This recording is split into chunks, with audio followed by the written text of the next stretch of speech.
Welcome, everyone. Thank you for joining us for today's webinar. My name is Donna Chow, and I'm your host and moderator for today's eLotus webinar. eLotus is the leading provider of continuing education for acupuncturists. Today, we have 3 groups joining us. Our first group is our Watch It Free group, who used the coupon code to get free access for today's webinar. The video replay and CEUs are not available, but you can upgrade to our second group, which is our paid group. Paid attendees will be able to enjoy today's webinar, watch it as many times as they like for the next month, and earn CEUs. Finally, if you want to upgrade to the ultimate and full access, you can join our third group, which is our Gold Pass membership. I'll go into more detail later today, but our Gold Pass members have access to live webinars and distant learning courses for the duration of their membership. Today's webinar is Healing the Hun Wood, 5 Element Archetypes and 5 Spirits Acupuncture, presented by David Hartman. So this is the third of a 7-course series in which David will give a weekly webinar on the 5 Element Archetypes and 5 Spirits Acupuncture. To get the full benefit of the complete series, register for the upcoming live webinars or purchase the video recordings at a later time.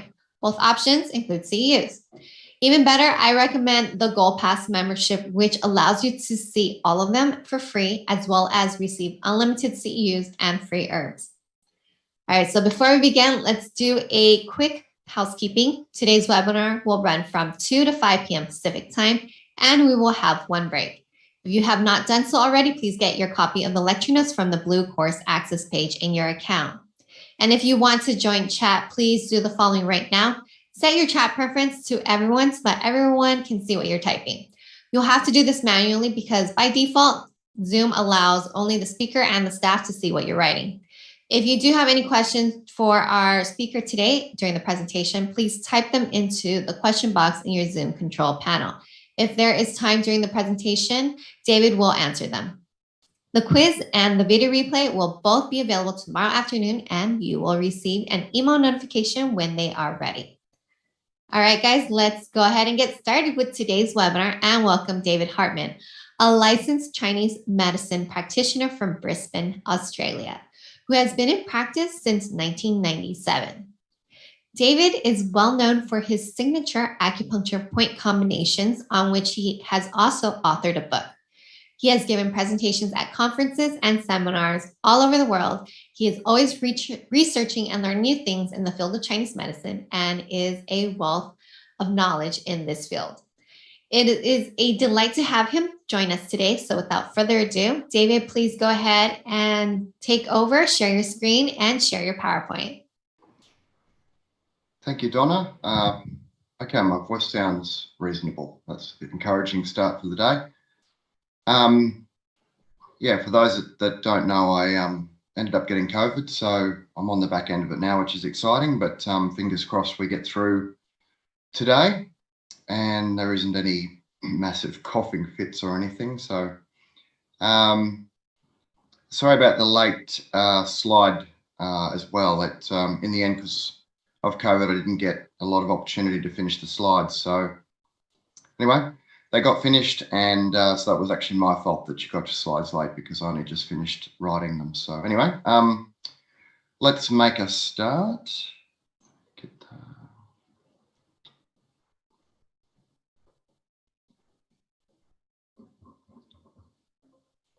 All right. So today we are talking about the Hun spirit and also the wood element archetype. So last week, as you probably remember, we spoke about the Shén and the fire archetype. And as each week progresses, we work our way through each of the different archetypes. For those that were here last week, the exciting thing about what eLotus and Donna have been able to do for me is the opportunity to really go through each of the archetypes one at a time in a lot more detail, but also to be able to go through each of the spirits in a lot more detail as well. Historically, I've not had the opportunity to be able to spend the amount of time I've wanted to on them, and so this has been a really exciting opportunity that I thank Donna so much for. And you know, so far, according to the feedback, it's been very positive in terms of you as the participant getting to be able to really immerse yourself more in each of those archetypes and spirits. And that's very exciting from my perspective as well as the presenter. So we'll start with a quote. If you know your archetypes and not just yours, if you know how to perceive the world in archetypes, through archetypes, everything changes. Everything. Because you have two things. You can see through one eye, which is impersonal, and through the other, which is personal. That's the way the game is written down here. Love that quote. Carolyn is obviously quite big on archetype systems, not through Five Element Archetype stuff from my understanding, but certainly through a range of different ways of looking at someone's personality. And I thought that's a beautiful way to start the talk today. As I said, today we'll talk about the Hun and the Wood. We'll start with Wood archetype and then we'll move on to the Hun at the end. Next week, we move into the Po and Metal. If you look at the workshop numbers and the order of things, it might seem a little bit strange. If you were here last week, you will have got the explanation. Basically, I felt it made sense to start with Fire and Shén because Shén overrides all of the spirits. So if you get it first, then it kind of makes the other ones make a little bit more sense. And then from there, logically, the Fire archetype. And then from there, I went to Hun because it's the other Yang-based archetype and spirit. And then from there, because the Hun is so closely connected to the Po, what often happens is that it ends up getting skipped out and we kind of work our way in order. And then we come back to it later and it sort of feels like it's a little bit lost, out of position. And so that's why I thought we'd go straight to the Po next week. So you get the Hun this week, which is there's a Hun-Po axis, which we'll talk about later today. And so it'll be a really good chance for you to go straight from one to the other and get a really good sense of what's going on there. And then we'll move into the Water archetype, then the Earth archetype, and then we'll look at them all together as a grouping. And that's always a lot of fun as well. And we look at how it looks for you when you've got two archetypes together working as a team as well. So that's what the last one is on. So as I said, today we'll do the Wood archetype and then the Wood spirit. So I just like to, some of you have been putting down where you're from anyway. I saw a lot of places, some from Trinidad and Tobago, some from Europe, some from Australia, some from America. If you haven't done so far in your chat, if you'd be so kind as to let us know where you're from. Scandinavia, yes. I noticed that one of you is from Huntington Beach. Now, I didn't know where that was, but I was reading a Dean Kuntz book whilst I was comatose with COVID, and he had a made-up town that was south of Huntington Beach, and I looked it up and went, oh, that's where that is. So that's interesting. I see one of you is from Bloomington, and I actually think that I'll be there in August live, so that'll be exciting to catch up with you. Taos, yep, love that area of the world. What a beautiful place of the world. Santa Fe, Taos, everything there. Yep, Brazil, UK, lots of different places. It's really exciting. Thank you so much for spending a few hours with me and with all of us. It's a nice collective environment to get together, and I know it's not the same thing as being live and getting that same energy, but we're getting the energy from each other during this workshop anyway. In terms of what you do with your career, are you an acupuncturist? Do you do other medicines, modalities? If you could put in the chat what you dabble in as a therapist, please.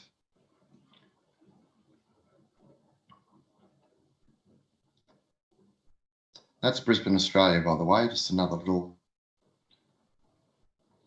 She's acupuncture and herbs, classical Chinese. Master Tung, yeah. We're getting a lot more of that in Australia over the last few years. Didn't have a lot of it before then. You had to go overseas. Yeah, Master Tan. people treating lots of emotion-based stuff, these will be good workshops for you because it'll give you a much better understanding about who your person is or who your patient is. Herbs, cupping, gua sha, essential oils.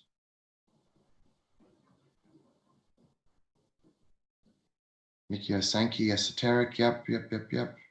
Shamanic healing, cool. So quite a range of different things. It's exciting to see what all of you use in terms of your what you're trying to do to help people feel better in their lives. Wolsey 5 elements, yep. For Wolsey 5 element stuff is a little bit not a lot of people in Australia kind of know much about that, and I guess partly that's because we don't have a 5 element school in Australia, but yep, thank you for sharing. Lots of comments today, thank you. Aren't we all treating emotions? Well, we are, aren't we, Tiffany? Surely.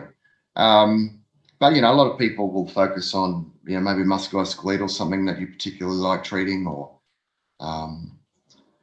women's health or whatever. But chances are you probably get a chance to do a lot of emotion-based stuff. Certainly nowadays, people are a lot more interested in wanting to know that acupuncture can, or getting an understanding that acupuncture can treat it. It was certainly not something that was known when I graduated, and not really something that a lot of people really considered acupuncture to be helpful to treat emotion-based conditions. So it's really exciting to see that there is that a lot more now. Basically I do acupuncture mostly. Tuning forks is something that I've been playing with a little bit over the last sort of 10 odd years, particularly the last sort of 2 or 3. I've phased out a little bit from massage. I still do a bit of it. The numerology is something that I really find interesting in a lot of other archetype systems, obviously the 5 element archetype systems. And I do dabble a little bit in drawing analysis, Reiki, and just helping people understand who they are as well. So we're going to revisit this question in about an hour's time. And we're going to see sort of the number of people that think they might be a wood archetype, or if they know that they're not. And so that's always helpful to know if you are, or you might be a little bit, or you're definitely not, because what that does is rules in or rules out the archetype and allows you to look at the other ones. Last week, there was around about 14 to 15% of people in the group said that they were fire archetype, or figured that they were, which is about what you would normally see, 10 to 15% of everyone in a Chinese medicine type group. About 10 to 15% of them are usually fire. So that was pretty bang on average. So I'm interested to see what people say today with the wood. And that was the statistics from the workshop 1, where, again, a lot of people probably didn't really know fully. So we'll have a little look again today, and then we'll have a look again at the end of all 5. So that'll be at the end of the 6th workshop.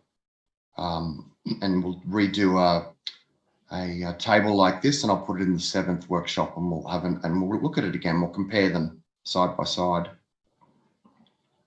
So again, just a reminder that APC in all of the PowerPoints refers to acupuncture point combinations, which is essentially another way of saying a treatment, a point prescription, that type of thing. It's worth noting that the point combinations come from a lot of different places. And I know that if you've been to my workshops already, there's just a little bit of this laying the groundwork, a little bit of repetition. So I won't spend a lot of time on this, but it's important for the new people to understand where this is coming from, where the treatments are coming from. So it comes from a range of different textbooks, workshops, conferences, Chinese medicine peers. That's where a lot of the point combinations come from. Quite a number of them are also in my 2 internationally published texts, which I'll show you later on. I've been treating for nearly 30 years, so a lot of the point combinations are designed around that clinical experience as well. It never hurts to understand the condition from a Western perspective as well. And even though we're talking about archetype systems, you're still going to get signs and symptoms that are in Western language. So understanding that language and then tying that in with the Chinese medicine thinking is really helpful in terms of constructing treatments. And then for each patient, even though they might be a particular archetype, so what's undoubtedly going to happen for a lot of you is that over this next week, you're probably going to have a number of patients that come in that are wood archetypes, because that's just what happens. The universe is good like that. You've just learnt the wood archetype, and so the universe says, here, have a few wood archetypes. And if they don't come into your clinic, they'll come into your life somewhere. Or you'll suddenly notice someone that you haven't quite been able to work out who they are as a person, and then you just get the penny drops and you go, wow, that person's a wood archetype. They make so much more sense to me now. And it's quite profound. It's quite an interesting feeling. And so for every person that you see that happens to be a wood archetype, it doesn't mean that you treat them all exactly the same, because they're going to be at a different phase in that stage of that archetype. So they might be a little bit more excess than another person, or a little bit more deficient, or really balanced, really regulated. And so each of those people, even though they're wood archetypes, will act a little bit differently within that same archetype. How is that going to look? Well, that's what we're going to look at now. It's worth bearing in mind you'll see a lot of heart, Shén, and pericardium points, because they are so good to treat archetypes, spirits, and emotions. You will, if you've had a few workshops with me now, you'll see I really like to use the words Shin Bao for pericardium, heart's embrace. I think pericardium as a word's a bit dull. Sorry, pericardium, but it is. Shin Bao, heart's embrace, is a lot more fancy. Wouldn't you prefer to be sounding fancy than sounding dull? So Shin Bao for me gives that pericardium a lot more oomph, more emphasis. It gives you more of an idea of what the organ's doing as well. So yes, they will pop up a lot during the workshop, and there is also dedicated sections for both in the Shén Fire workshop, which was the last one. So we spent time talking about each of the Shén and the Shin Bao individually. We don't do that again throughout the rest of the workshops. Part one, we are going to look at the wood element archetype, the adventurer. They would spin that globe, close their eyes, and then stick their finger on the globe to stop the globe and go, yep, I'll go there. That's the way a wood archetype will often operate in their world. Whereas other archetypes wouldn't dream of doing that. A metal archetype would be like, yeah, I'm not doing that. They want to look at where they're going to go, and they want to plan it all out, and they want to work out what the currency is. They want to work out what the little bit of the language. They want to work out if it's safe, an itinerary. The wood archetype goes, yeah, I'll go there. Bolivia, sure, why not? And then someone will say to them, where's Bolivia? I don't know. My finger landed on the map. What language do they speak? I don't know. What currency do they use? I don't know. Is it safe? Probably. That's how wood archetype would be. It'd be like, just go for it. I'm sure it'll all work out. They're not just flying by the seat of their pants, if you know that terminology. They've got an incredible amount of intelligence. They still do a lot of planning and decision making in the background, but they do it as they're kind of moving towards their goal. Whereas a metal archetype tends to do it, say, sitting down at a desk with all the stuff in front of them. They plan it all out, then they go.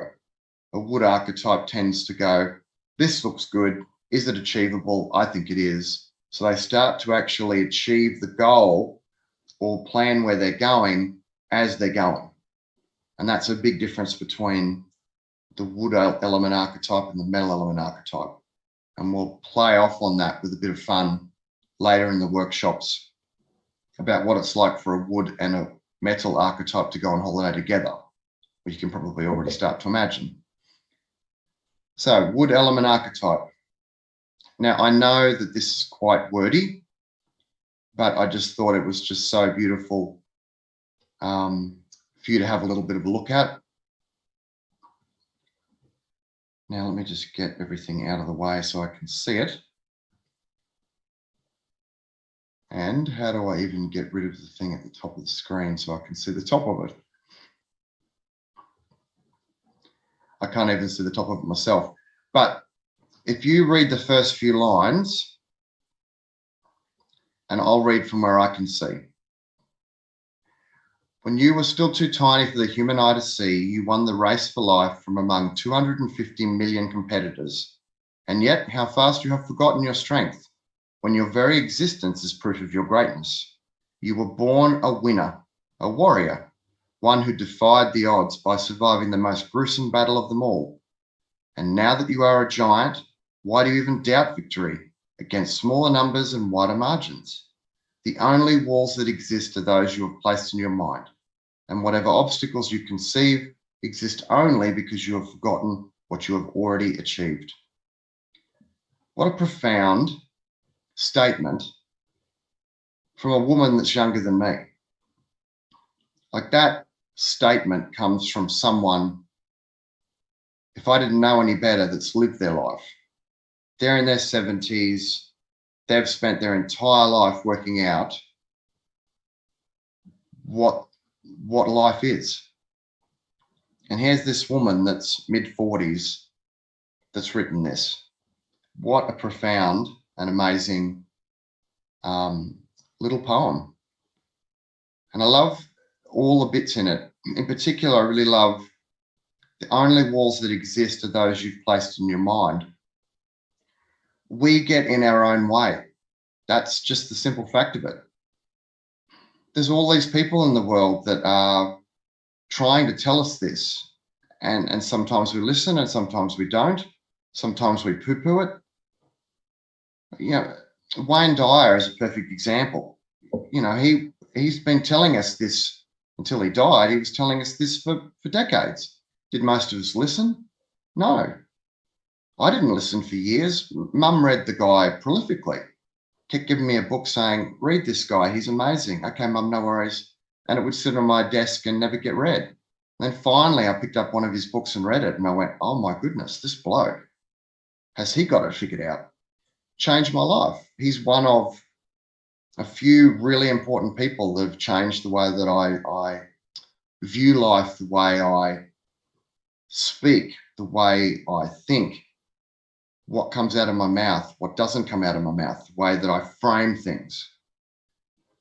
And the fact is, the only walls that exist are those we've placed in our mind. We get in our own way.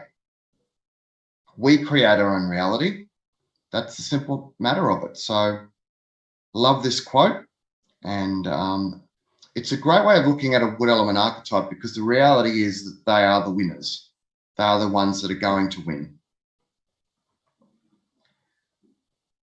All right, so with each archetype, the structure's the same. Spirit, each week, the structure kind of is loosely the same, but the content's going to be very different in terms of what each spirit kind of gravitates towards. And even though the archetypes are all very different, the structure can stay the same, because we can put what their other names are, what their organ relationships are, their emotions and five spirit relationships, the characteristics, loves, fears.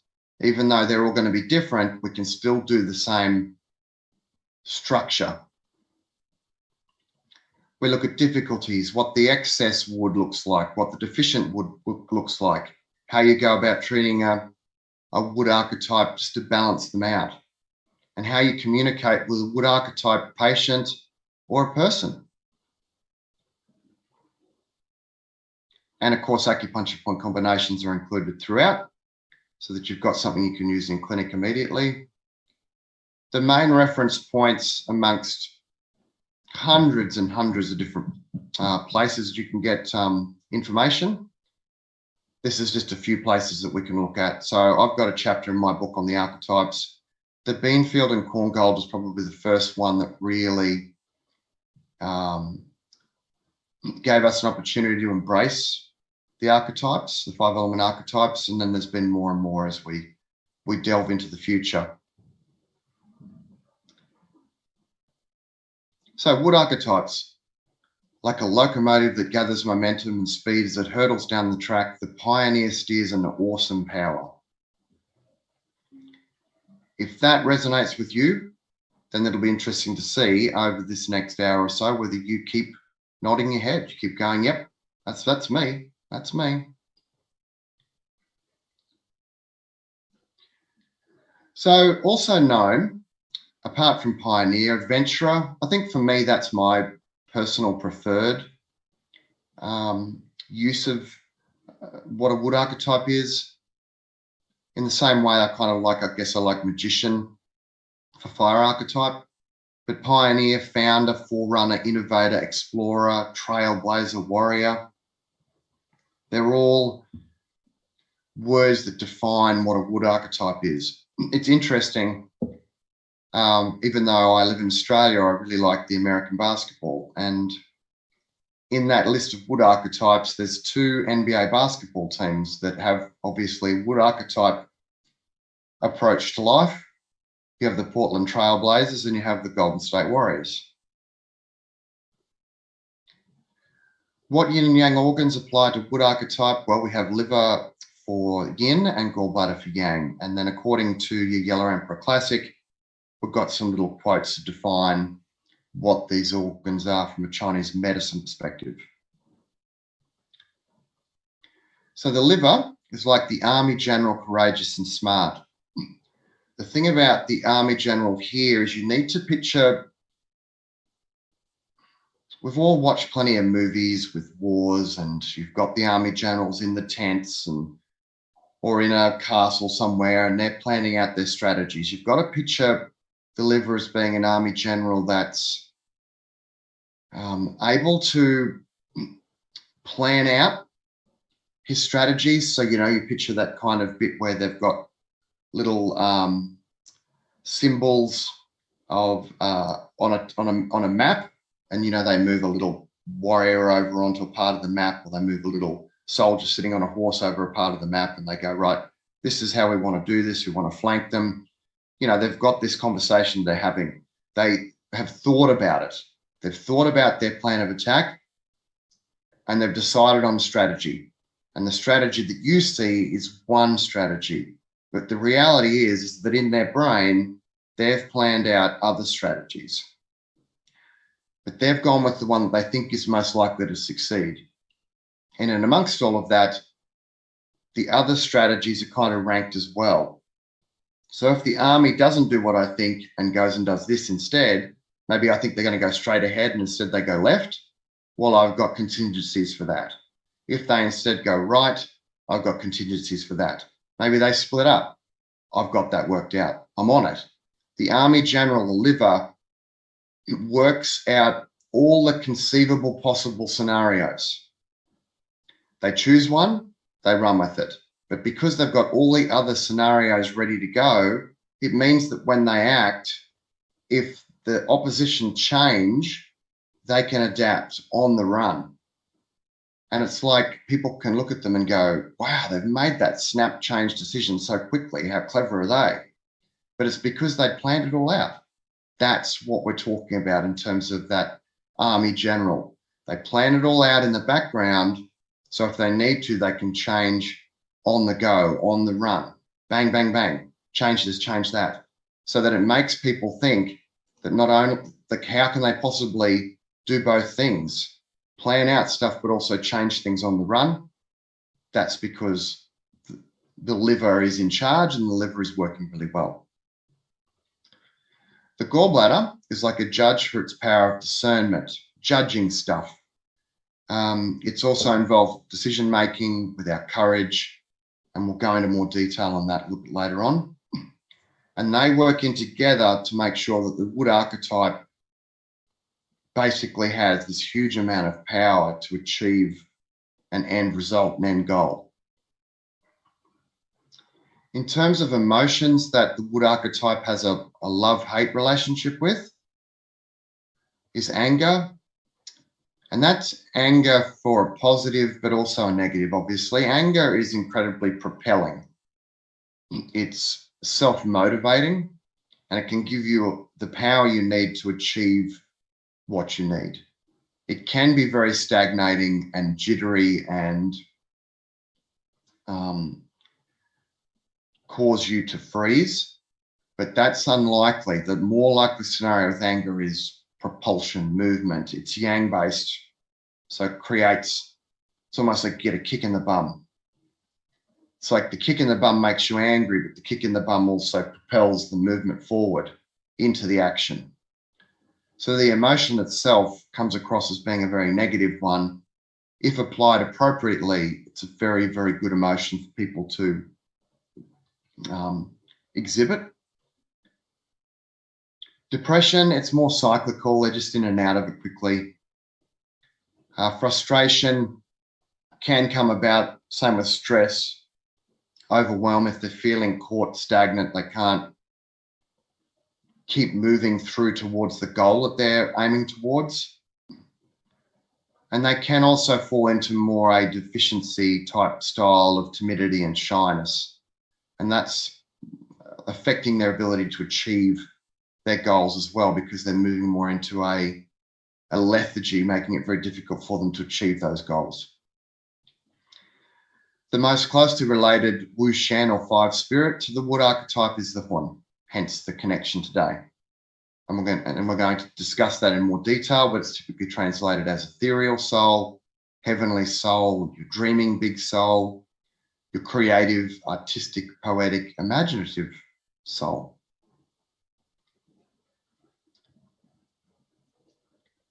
So physically, wood types appreciate and enjoy regular exercise. Mentally, wood types are excellent at planning and achieving goals. Spiritually, wood types embody and share the gift of freedom to choose compassion, even when tensions are high and emotions are difficult to control. It's one of those weird ones in a wood archetype because you get a lot of this next hour or so where it looks like wood types are incredibly selfish. And the reality is that they do prefer to do stuff solo, but they do like to be around other people. And when they're not driving towards a singular goal, a singular task, then they're much more caring, much more sharing, much more about their environment, much more about the people around them. It's only when they're driven to compete and win that it becomes all about them. Ultimately, they're still about that as a generic aspect of themselves anyway. But Donald Trump's a wood archetype. And if you don't know about anyone all that well, if a person ever names their business after themselves, there's a high probability that they're a wood archetype. Wood archetypes like their names up in lights. So if you call yourself David Hartman, acupuncturist, then chances are then David Hartman is a wood archetype. It's like you are putting your name out there because your name to you means something important, something valuable, something that makes you give yourself a pat on the back. You go, good one, good one. Now, I'm not a wood archetype, so I don't call myself David Hartman acupuncturist, but the reality is that's what some people will do. Now, not everyone that puts their name up in lights will be a wood archetype. Sometimes the name is presented that way because you think it just makes sense in terms of people can find you easier. Sometimes that name is one that's put there because other people told you it would be a good name to use and you can't think of a better one. But the reality is most people that put their name up as their business, then chances are that they are going to be a wood archetype. My oldest daughter, who's almost 19 now, about 4 or 5 years ago, I went to a town about 5 hours away and I was treating a lady who was quite sick, and I stayed there for a week and treated her 3 times a day. And we went to a restaurant in town, and it was just trying to think of the name of it, but it was something like the Singing Pizza Man or something like that was the name of the actual restaurant. And my brain's not going there. It's something like that. And when I saw the title of the pizza place, I went, that's such a strange name. And we went in to have dinner, and I said to Abby, because he was in there and he was singing, and I went, what's about this bloke's a wood archetype? And of course, then Abby said, what's that? And so I explained what it was. And he came over to us and he said, hey, it's great that you're here and everything. And he said, okay, so these are the pizzas on my menu. And he said, see these two? These are my pizzas, my design. There's no one else in Australia that has a pizza with these exact ingredients on it. It's like he's talking up himself, his design, his abilities. And he's doing it by saying, me, I am unique. I am different to everyone else. It's in the title of his restaurant. It's the way that he speaks. And it made for an incredibly enjoyable evening, wandering around singing while we're eating pizza, and made the whole place just love the evening. But he was flat, straight up wood archetype. And he made good pizzas. And he could sing. So what are the characteristics of a wood archetype? They are creative, dynamic, expansive, full of vitality. They show initiative, they have solid clarity, judgment, and foresight. I love the two words together here, appropriately assertive. And so there's nothing wrong with being assertive, but it's done at the appropriate time or it's done in the appropriate way. The next one's interesting, makes the rules but then likes to break them. It's often because they want to make it better than it is. So if they've set a standard, then they often want to, if they don't think it's the best that it can be, their desire to be the best and to make it the best, well, then they'll break that rule or they'll better that rule. And then that's the new standard. So it might seem that they're quite hypocritical in the way that they might act and behave, but the reality is that if they don't think that something's the best it can be, they make it better. They have quite a flexible approach and very adaptable to change. As I said, they've made lots of contingencies in the background. So if something changes that wasn't the way they anticipated it, chances are they were ready to come at it from a different angle anyway. Direct, decisive, committed. They desire purpose. They like to have something that they're aiming towards. And they'll win. Make no doubt about it. They might not win every time, but they will eventually win. They briefly weigh up a risk versus reward scenario. So they basically they go, I might do this. And then they go, is this a good idea? And then they put that through their filter, through their liver, gallbladder, through all the other parts of their body and decide if there's going to be a good reward at the end. Is it worth the risk? They go, if I can get to 50% chance of success, they'll make that 50% 100% reality. And sometimes other archetypes don't quite have that same power. Some want to be more at 70%, 80% risk.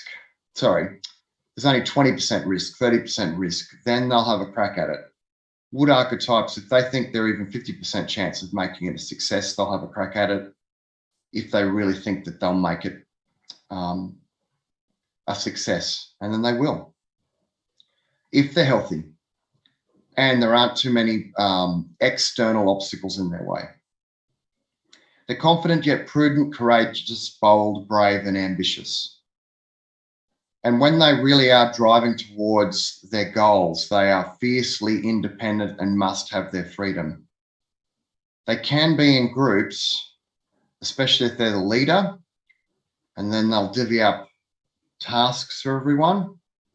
At the end of it, the job will be successful, and they'll be able to be standing there at the top going, we did this, but a lot of it will be, I did this. And even though they do love that community environment, part of them will still kind of go, I did this in the background. They'll probably tell themselves that.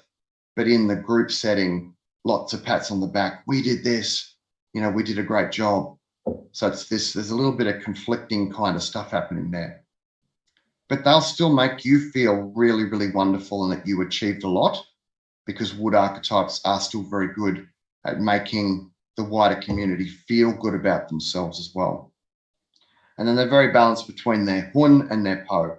And we'll talk about the hun a bit later, and a bit about the po later as well, and then more next week. Basically, it's the hun dreaming up the idea and the po actioning the idea. So very balanced between the dreaming and the action of it. The healthy wood element enables people to have a clear vision of their own unique path in life, as well as the patience to allow it to unfold. This is a natural process which allows people to realize their potential. What do they love? You're getting a sense of this now. Setting and achieving goals, problem solving, finding solutions to problems, difficult problems. Again, get them to 50% chance of success. Doesn't matter how difficult it is. Oh, they will take that and run with it. Intense competitive pressure.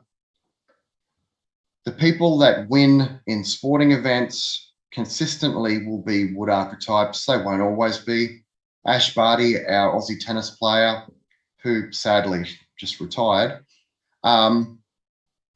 she's an earth archetype, but she's also wood. And because a lot of what she talks about at the end of her sporting events will be us, we. She didn't win it, her team won it. That type of language is more around an earth archetype language. A wood archetype language will be, I won this, I won that. We had a hurdler, a female hurdler a few years ago in Australia called Sally Pearson, who ended up the best hurdler in the world. She was a wood archetype. At the end of races, when they spoke to her, she would say, oh, I can't believe how well I went, everything worked out for me. I ran the race of my life. I was so amazing. And then later on, it became about the opposition. Whereas an earth archetype's approach will be, my team did this, and the opposition was so amazing today, and it was so great to be able to play against them. It's the changing, it's the way they speak, it's the language. But Ash Barty's also got to have some wood in her, because she's already retired from tennis in her mid-20s, because she wants to go and be the best at something else now. She's done everything she can in tennis, according to her. So now she wants to go, okay, what else can I do? Whether that be going and now being a female golfer professionally, or whatever it is.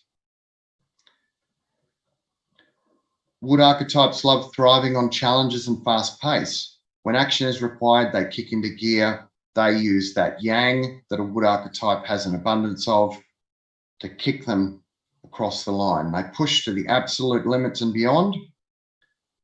They take bold but calculated risks. It looks like they're gambling if you look at them from a distance, but they've already worked it all out. As I already said earlier, they've made plans. They don't just have one plan. They choose one plan, but they have all those other plans in the background ready to adapt. They strive to be the best and to beat their personal best. When they finally reach a point where they don't think they can do any more, that's when they jump ship. So you might get a CEO of a company where they started out lower down in the ranks. They've worked their way up. They've brought the company up as far as it can go. They become CEO. The company is absolutely killing it. And then they go, yeah, okay, see you later, fellas. I'm off. And everyone goes, you just got everything you wanted. You took us from nothing to everything. Now you're the number one dog. You're the boss. And now you leave? Some archetypes would be very, very happy to have worked their way up, be number one, and then stay there for the rest of their lives. Wood archetypes, it's like boring now. I can't take it any further. So now I'm going to go and become a CEO of a different company, build it up. Building up, jumping off, building up, jumping off. They battle adverse unless they think they can keep taking it somewhere. And then they'll keep going, keep going, keep going until they reach a point where they can't. Now, when they jump off, they might not jump off into a similar career. They might jump off into something completely different because of the challenge that gives them. And that's the adversity, the battling the adversity, love the fight, the struggle, staying busy. They like the road less traveled, or they might even build new roads. So the classic scenario of a wood archetype is that they're walking down a road and they hit a T intersection. And they go, what's left? And they have a little look. And they go, oh, that looks interesting. They look right. Yeah, no. And then they go, what's over that way?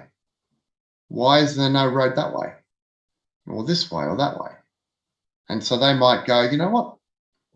I'm going to find out what's over there. And then they go and do that. And they will do that and they'll build a new road. Infatuated with what is new, curious about what is untried. She's eager to innovate, reform, and revolutionize. I like that. Infatuated with what is new, curious about what is untried. Wood archetypes love that. And they can say, no one ever did this before. She's eager to innovate, reform, and revolutionize. Wood archetype fears the same constancy. As I said, they want to be able to constantly have new challenges, new ways of doing something. They don't like powerlessness, dependency, helplessness. They don't want to be dependent on anyone because they want people dependent on them. They're the top dog. They're the ones that's going to correct the problem, take them forward, bring them power. And it's them sitting there at the top with the others that have helped them. They don't want to have a lot of dependency. They fear feeling vulnerable and or having the belief that other people hold that view of them. So you might not actually have that view of them, but they might just think that you do. And that can really hurt them. They don't like losing control or actually physically having lost control. And they don't like confinement or bondage. Wood archetype needs to be more free of restraints than any other person or any other archetype. Be free. Like that's what they want. They don't want to feel closed in or confined.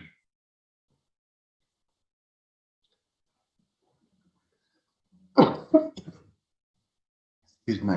I'll let you read that quickly while I have a drink of water.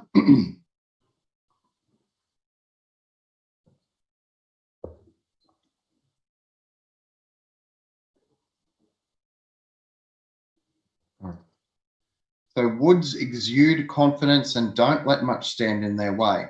If they can imagine it, it will be done. They know what they want, are decisive, make things happen, and push themselves to the limit. They enjoy debates and arguments and are not easily swayed by the opinions of others. Once they make up their minds, there is little that can convince them that someone else's opinion is right. Wood know they're right, which acts as fuel for their strong drive, but doesn't always bode well for their personal relationships.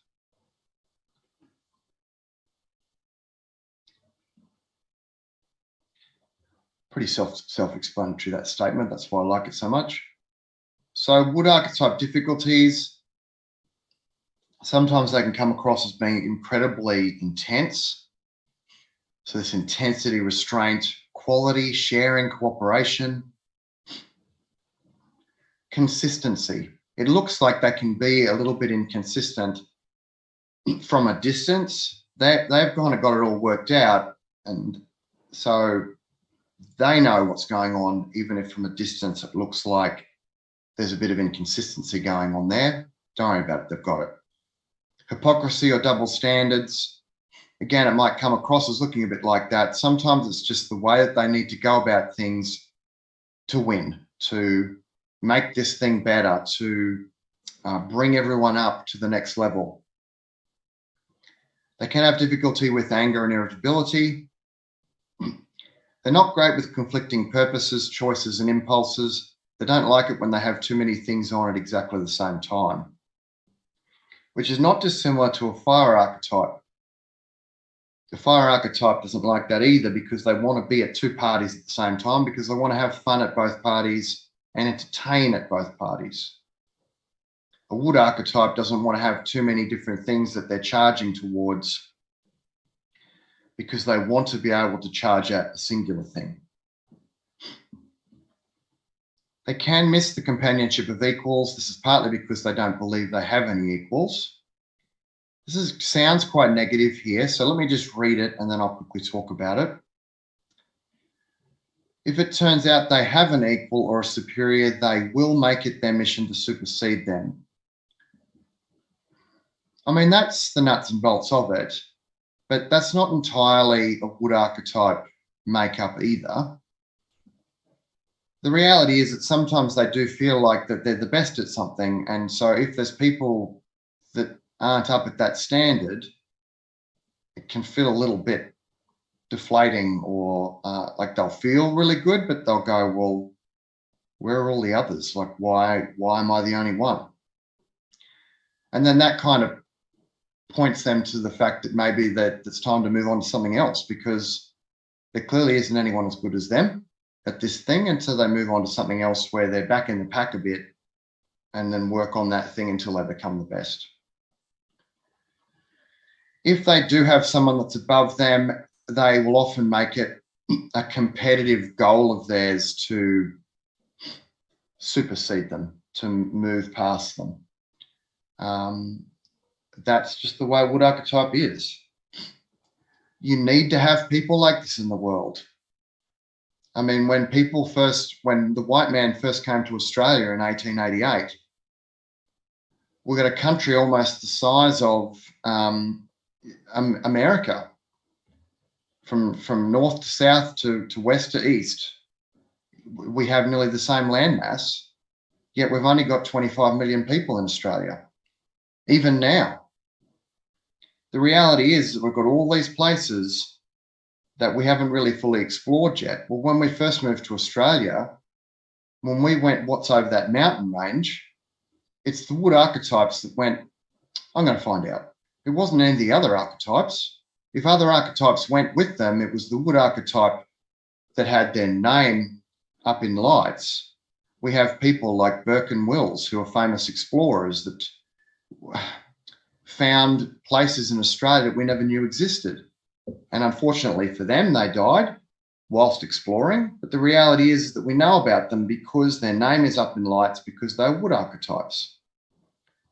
Some places in Australia had places named after them,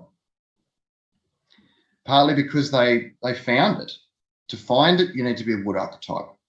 So I've no problems with the value that a wood archetype gives the world.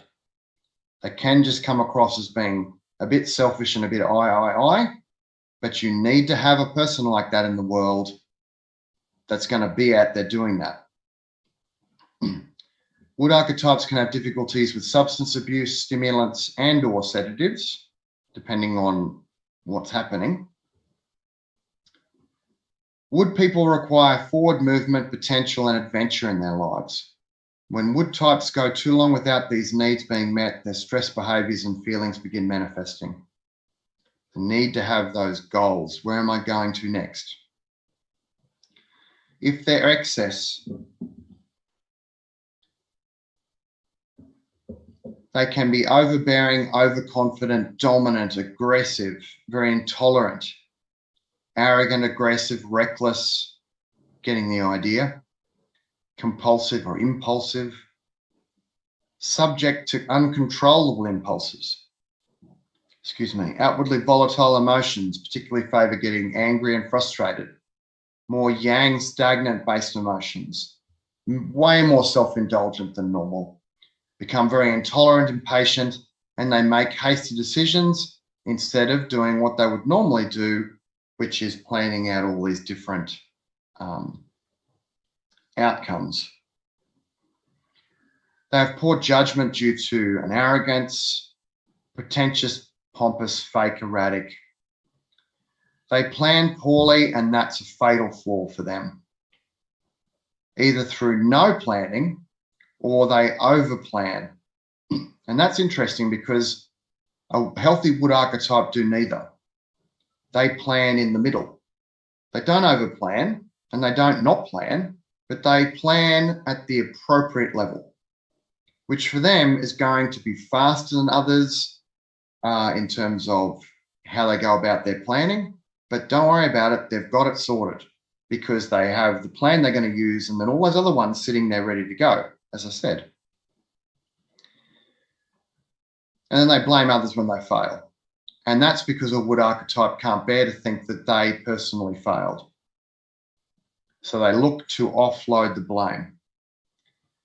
In terms of excess, they tend to go into a Hun excess, which means they're too off with the fairies, dreaming up the next big thing where they may fail to come back to earth and therefore they never get anything done, or they get things partially done and they jump to the next thing. Partially done, jump to the next thing. They're not taking a thing to completion. Done, tick the box, pat on the back, good job, move on to the next thing.